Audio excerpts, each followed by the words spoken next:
Дорогие наши спортсмены, любители спорта, активная молодежь, тренера спортивных школ, учителя физической культуры и ветераны, от всей души поздравляю вас с наступающим 2021 годом.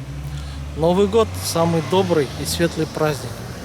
По традиции в эти дни мы подводим итоги уходящего года и строим планы на будущее. Пусть в новом году успех будет вашим постоянным спутником и запомнится новыми победами и достижениями для каждого. Желаю вам добра, душевного тепла, удачи, счастья. Любите спорт, занимайтесь спортом и будьте здоровы. С новым 2021 годом, друзья!